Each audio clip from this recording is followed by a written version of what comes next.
நான் ஐடி துறையில் ஒரு மேனேஜரெல்லாம் வேலை செய்யும் போதாகட்டும், இப்போ சொந்தமாக கம்பெனி ரன் பண்ணும்போதாகட்டும், பிஸ்னஸ் சூழ்நிலை வெவ்வேறு விதமான சேலஞ்சஸ் வரும். அது அத்தனைக்கு இடையிலையும் வந்து இந்த உள்தன்மையில் எவ்ரிடே நம்ம சாதனை பண்ணி ப்ராக்டிஸ் பண்ணி இருக்கும்போது கிடைக்கிற அந்த விழிப்புணர்வு நிலைங்கிறது வந்து ஒரு மிகப்பெரிய ஒரு வரமாக இருக்குது. நான் வந்து எப்போவுமே ரொம்ப தனியாக தான் இருப்பேன். அதிகமாக யார்கிட்டையுமே பேச மாட்டேன்.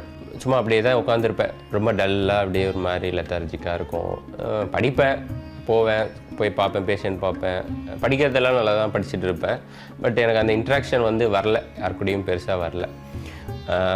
அதுக்கப்புறம் வந்து இந்த இன்னர் இன்ஜினியரிங் முடித்ததுக்கப்புறமா நான் எல்லாருக்கூடையும் மூவ் பண்ண ஆரம்பித்தேன், பிஹேவ் பண்ண ஆரம்பித்தோடனே அந்த பாலாஜி எங்கன்னு தான் கேட்பாங்க எல்லாருமே.